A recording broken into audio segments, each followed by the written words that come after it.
this aspect of the propaganda is my favorite, doing bodies in space. This is such a throwback. Yeah. People posting about Israel and Palestine, giving their uninformed opinion about the subject. And I realized something. I would like the confident. Like legit, I would love the confident people who have the most basic, narrow understanding of this conflict, who go ahead and post information with such a determination. People who have zero understanding of the Middle East and the ripple effect that happens every single time you take any action in this region. Like you watch 2 TikTok videos and 1 Instagram post and you're like, I'm down. Now I can weigh in on one of like arguably complicated conflict that exists in our world. Yeah, it's so complicated, dude. I mean, it's already such a throwback in like, yeah, doing this. She's doing the Israeli version of like, Lord, give me the confidence of a mediocre white man, you know? Yeah. But also like, it's complicated I mean, I didn't even know they were still doing that one. Well, that one is like, in my opinion, that is like being used by all of the like the squishy libs who don't want to be like, yeah, this shit's really fucking racist. Yeah. And there's no way to defend it. So they're like, you don't understand. It's a really complex situation. And a lot of people don't even want to read a little bit about it. Okay.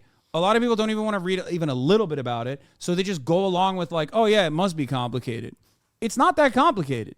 The solutions are complicated due to, the horrifying violence that Palestinians have been subjected to, right?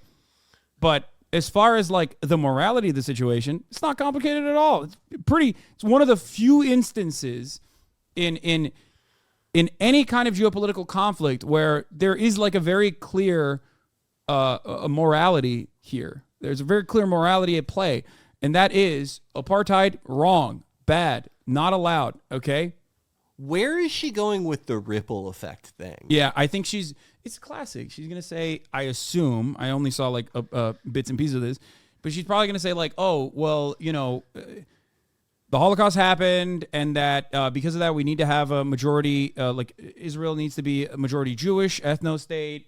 There needs to be a place where like Jewish people, where Jewish people can go. There's 20 different Arab ethno-states out there or Muslim ethno-states out there. Why can't there be one Jewish one? Why can't we have our own? That kind of thing. Like if you cannot tell me why Yemen, declare a war on Israel, maybe you're not the right person to give geopolitical analysis. Wait, who can't?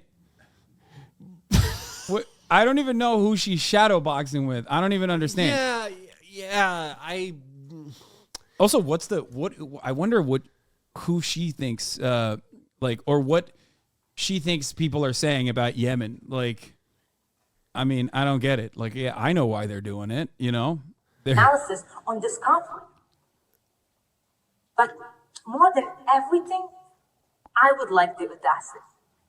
The audacity of people coming to my page, a Black Jewish woman, and try to educate me about my own experience. Like, yes, Karen from Minnesota. They're doing the Karen thing? Oh my God. Yo! Yo! Oh, that's good. This sucks so much. Yes, Karen. Oh my God. Oh, that's so sick. I really needed your education about my own experience in my own country. Talking to me about social justice and racism like you care about Black people in Israel?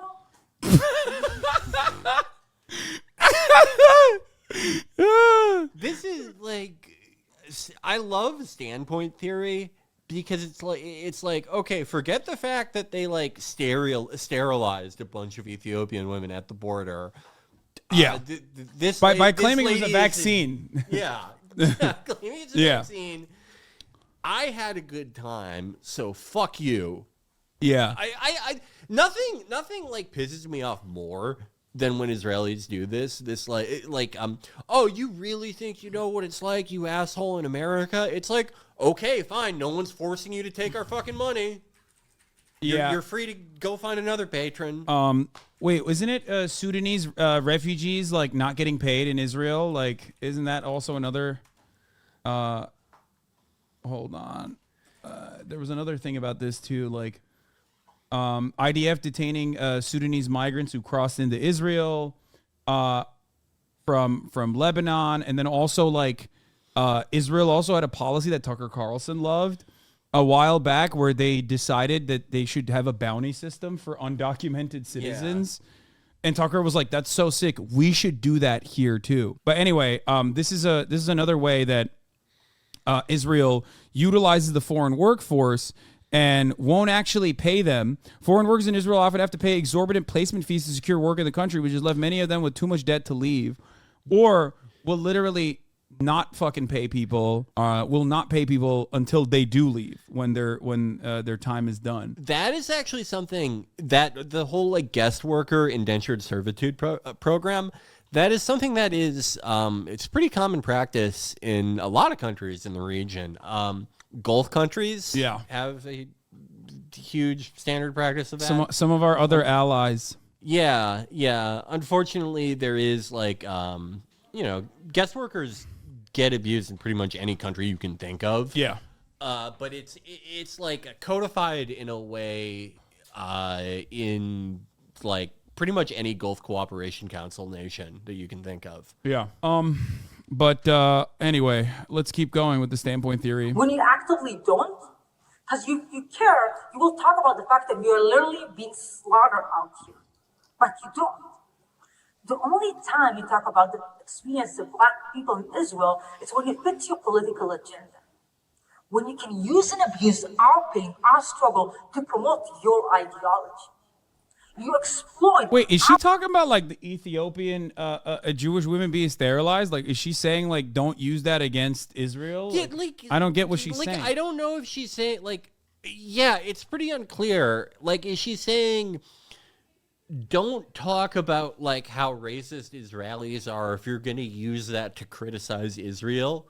Yeah. Like what? I think that's what she's saying. Yeah, I don't know what's going on there.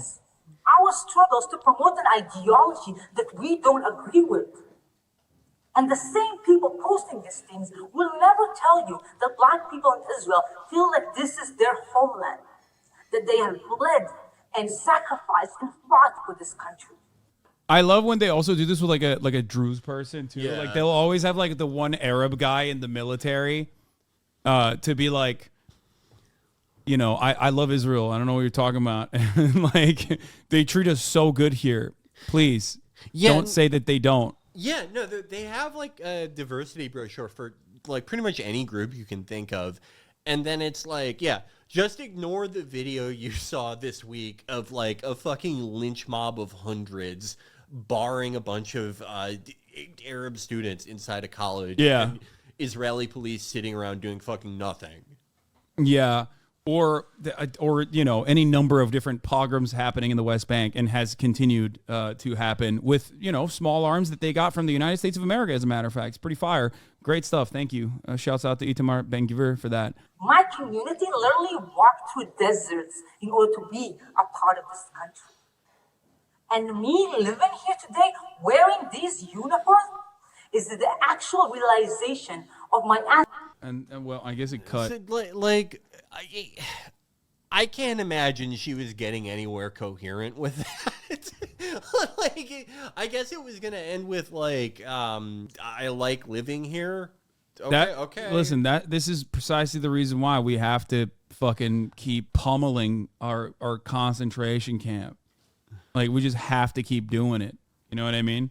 Yeah. Non-fucking stop. That was one of the least coherent propaganda videos they've done. They really are. Like, it's just an across-the-board collapse in quality. Yeah. All right, let's talk about Israel cum retrieval. All right. Yeah, they're like, when you're obsessed with birth rates, when your national project has to be obsessed with like birth rates of a certain ethnicity because it is an ethno-nationalist project, this is what you end up doing. I don't know. I feel like I haven't seen this yet, by the way. Like a chatter just sent it to me. This will be my first reaction. A chatter sent this to me by saying, dude, you have to watch the Israel cum video. And the Israel cum extraction video. I really don't know what point they were trying to make with this. IDF also went over the unit, by the way.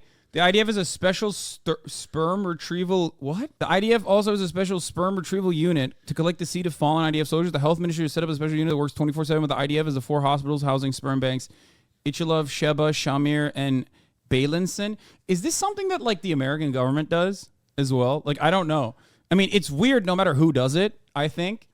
I actually don't understand it at all. But like, what is that like a thing? I haven't heard of Americans doing it. Man, imagine if you're like an 18-year-old in Israel and that's the unit you get conscripted into. Your first day in the army is learning how to get a dead guy's cum out. It's just so weird, dude. It is so wild. But anyway, let's watch this. She thinks it's just another rocket attack, but a gripping fear prickles through Shiley's entire body, and it's outside their bedroom window. Her husband, yeah. This is pretty good. I mean, the animation's cool. Like, I like the style. This is like, the animation style is like, you know, when Google releases something that's like, yeah, Google celebrates fucking Pride. Brad Trammell calls this, what is it? Brad Trammell calls this, what is it? Corporate Kansas or corporate Memphis? Yes. Yeah. Like, it's basically like corporate Memphis is like the font, obviously, but this is like a very specific genre of art that looks like the corporate Memphis font. It's this art style. Fights the danger as Shiley runs, leaving everything behind to protect their baby, Shaya. She hides from the terrorists hunting her. For 27 hours, terrified, praying that the love of her life will survive. She clings to hope that she won't need to raise their newborn alone. 4 days later, her heart shatters. She hugs Shaya tightly and knows she must fulfill Yahav's dream to create more life. So, like, they didn't have to angle it that way. You know what I mean? Like, I feel like if your goal is to like invoke sympathy, I feel like you didn't have to make it seem like there's this like weird religious mission to like repopulate Israel with more children, like more Jewish sons and daughters. You know what I mean? Yeah, this one's interesting because it's like one of the few pieces of Israeli propaganda that seems like more aimed towards Israelis. But in English. Weirdly in English, but specifically towards something like that they care about. Yeah, which is like... You're seeing this now. I think like as much as I regularly shit on, you know, Amnesty International, Human Rights Watch, and the like, and all, and how these like these operations, I think, in my opinion, play a significant role in like reinforcing America's global power and reinforcing their like interests, the interests of the State Department. Them turning around and correctly calling Israel an apartheid state, you know, maybe a little too late, but still, them turning around and calling Israel an apartheid state was important because, like, when even those guys are saying it, it just, I think, becomes unavoidable. It becomes something that is impossible for these squish libs to legitimately look at and try not to talk about. Yeah. I mean, it is unfortunate that, like, at the same time as people are finally coming around to, like, fully admitting that this is an apartheid state, it seems like Israel is kind of going even further than that. Like, you know, certainly it's an apartheid state and has been for a while, but it seems like now they're more going towards the territory of just trying to get rid of as many Palestinians as possible. Yeah. Like, they're going far past just, you know, restricting their civil rights. I feel like the settlement stuff is, I've been thinking about that more than anything else as far as like Israel's posture towards the West, how they look towards the West. And I feel like that's their biggest problem because all of that shit, like, you can't have those. You can't have, like, you know, the Ministry of Defense handing out rifles, and you can't have your, like, one of their main political debates in their country is, can we expand to the full territory of what we consider Israel without becoming too Arab? You can't do that and then like have people treat you like a normal country. Or Because even these are like, that's incredibly like, yeah, it's like not normal. we're doing 19th century like Yeah. like this shit already happened, right? You can't try to do it in 2023 within broad daylight and with like social media. Like you can try and massage the narrative as best as you can.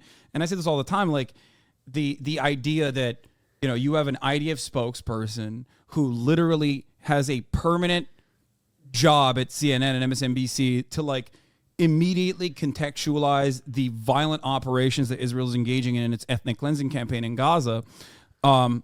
Like that only goes so far when you have even Human Rights Watch and Amnesty International, all these like liberal NGOs calling it out. And also on top of that, Israel only increasing the brutality as the cost of maintaining an apartheid state becomes ever clearer to them, right? Yeah. And they like they start squeezing the vice grip tighter and tighter on the necks of the Palestinians.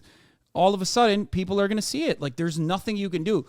And if you're so used to, in your sheer arrogance, never getting any sort of contest from Western media as a whole, you haven't really developed your Hasbara since the early 2000s to update it. So you come across like an incredibly racist person when you turn around and like people are seeing thousands of children, like lifeless bodies, getting pulled out of the rubble, dead due to American munitions, destroying the entire fucking city block. Okay? And people see those videos. And then you turn around and go, well, those are terrorist children. Or you turn around and you go like,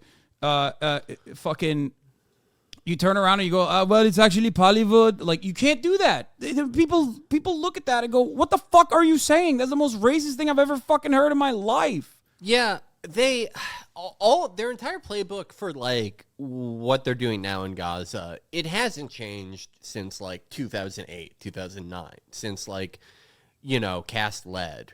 Yeah. And that works if everyone is either watching cable news or hearing about this secondhand from people who are watching cable news or reading newspapers. It works when information doesn't come in this massive deluge. It starts to fall apart when only old people are getting their news that way. And then with settlements, they've only had two strategies that they've ever had with that, right?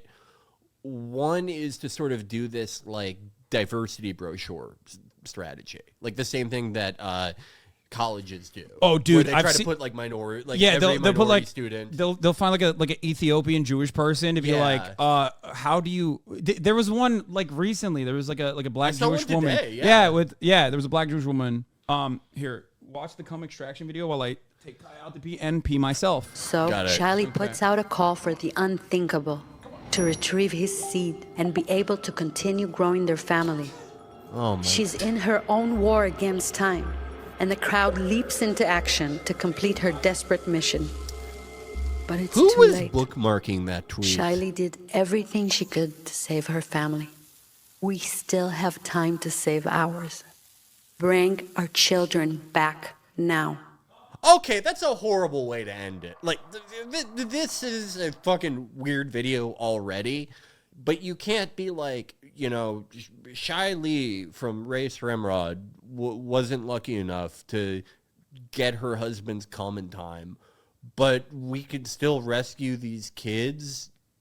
For what? What? You just made a video about cum extraction.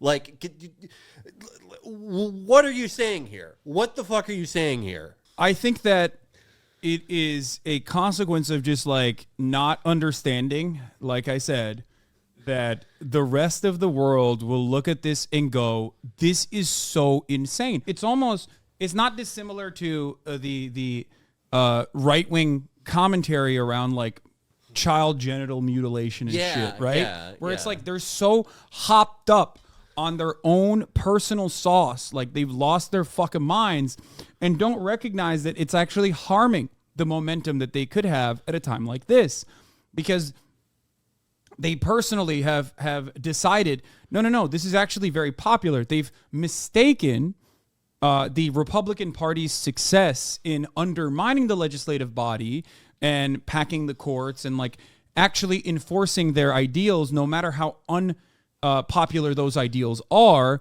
with genuine popular success.